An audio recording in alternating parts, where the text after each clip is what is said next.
जिस जेनजी ने नेपाल में सरकार गिरा दी, दुनिया को दिखा दिया था कि हम बहुत कुछ कर सकते हैं। मिलेनियल्स वालों, हमारा मजाक मत उड़ाओ। कुछ ऐसे प्रोटेस्ट भारत के जेनजी ने भी शुरू कर दिया है 24 सितंबर से लेह में। बस फर्क इतना है कि नेपाल की लड़के सत्ता परिवर्तन चाहते थे, लेकिन भारत के जेनजी अपना हक चाहते। लेकिन अपने हक के आंदोलन करते करते ये अचानक हिंसक हो गए। छात्रों की सुरक्षा बलों से लड़ाई हुई, फिर इन्होंने भाजपा ऑफिस और सीआरपीएफ की गाड़ी में आग लगा दी, जिसमें 4 लोग मारे जाते हैं। तो अब सवाल उठता है कि ये हिंसा आखिर हुई क्यों? क्या नेपाल से प्रेरित होकर यहाँ के जेनसीज ने भी बिना वजह प्रोटेस्ट कर दिया?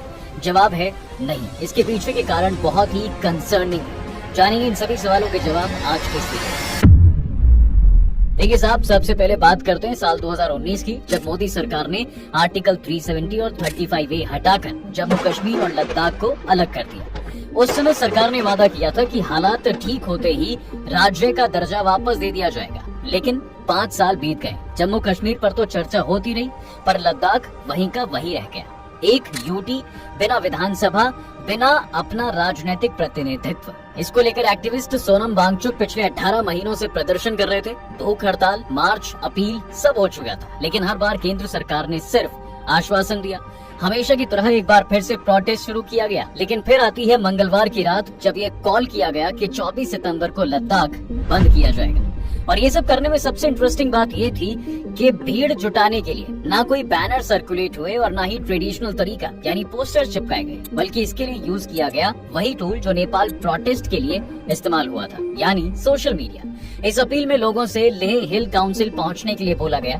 इसके बाद तो न सिर्फ बड़ी संख्या में लोग जमा हुए, बल्कि विरोध प्रदर्शन भी किया गया। और अब तक तो प्रोटेस्ट शांतिपूर्ण तरीके से चल रहा था, लेकिन फिर आता है एक ऐसा ट्विस्ट जिसने आंदोलन को हिंसक कर दिया। दरअसल लेह हिल काउंसिल के सामने पुलिस ने बैरिकेड्स लगा दिए थे ताकि आंदोलनकारियों को रोका जा सके, लेकिन इसके बाद तो प्रदर्शनकारी नहीं रुके और आगे बढ़ते चले गए। फिर इसके बाद जो हुआ उसने सबको हिलाकर रख दिया।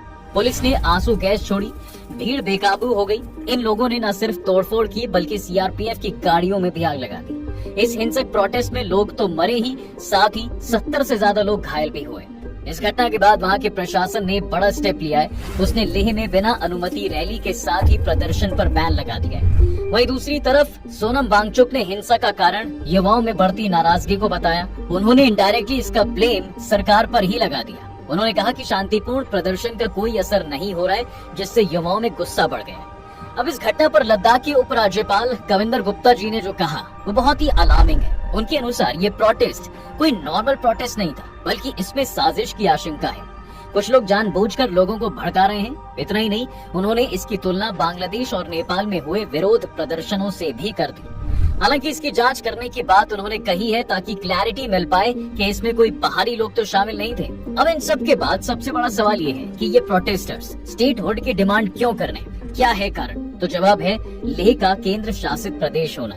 दरअसल जब इसे यूटी बनाया गया था, तब यहाँ के सभी काम केंद्र सरकार के अंडर में आ गए थे, यानी लोकल लोगों के पास ना तो विधानसभा और ना ही लोकल एडमिनिस्ट्रेशन, जिसकी वजह से लोग नाराज थे कि वो लोग अपने लोकल हितों को प्रोटेक्ट नहीं कर पा रहे। लोकल लोगों के अनुसार लद्दाख में इसका सीधा असर सिर्फ नौकरियों पर ही नहीं, बल्कि जमीन के अधिकार पर भी पड़ रहा है। साथ ही पहले से मौजूद सुरक्षा व्यवस्था पर भी पड़ रहा है।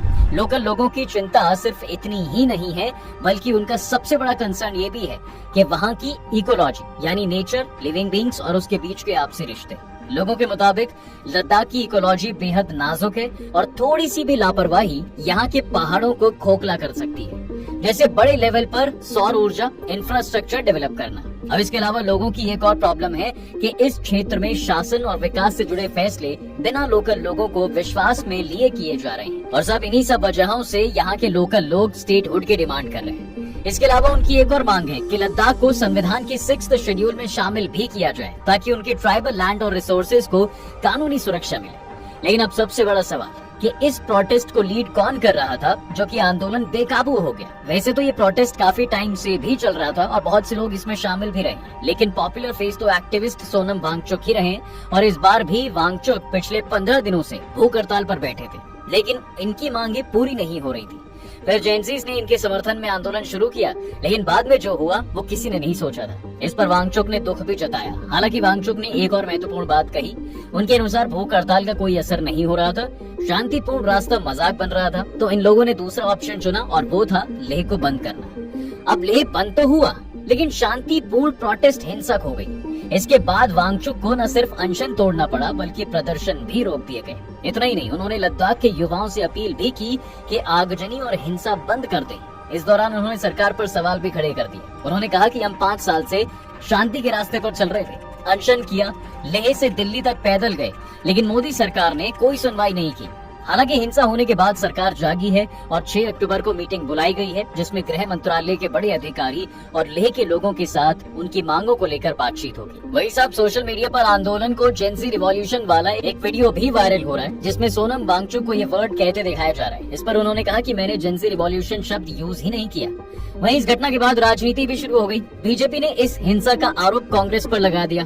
भाजपा नेता अमित मालवीय ने लेह में हुई हिंसा की तस्वीरें और वीडियो शेयर की, जिसमें उनका इशारा एक इंसान की तरफ था, जिसका नाम उन्होंने अपने ट्विटर पर बताया, फुनसोक स्टैंजन सेपाग। मालवीय के अनुसार ये अपर लेह वार्ड कांग्रेस का काउंसलर है और इन्होंने ही भीड़ को भड़काया था। दूसरी ओर जम्मू कश्मीर के मुख्यमंत्री उमर अब्दुल्ला ने भी केंद्र सरकार पर सवाल खड़े किए। उनके मुताबिक जिस लद्दाख को राज्य का दर्जा नहीं दिया गया था वादे के मुताबिक, वो अब खुद को ठगा और गुस्से में महसूस कर रहे हैं। तो जरा हमारा सोचिए, जब जम्मू कश्मीर के लोग जिन्हें राज्य का दर्जा लौटाने का वादा किया गया था, लेकिन 5 साल बाद भी वो पूरा नहीं हुआ, हम कितने धोखे और निराशा में होंगे। उन्होंने ये भी कहा कि हमने तो कभी हिंसा भी नहीं की, हमेशा अपनी मांग को लोकतांत्रिक, शांतिपूर्ण और जिम्मेदारी से रखा है।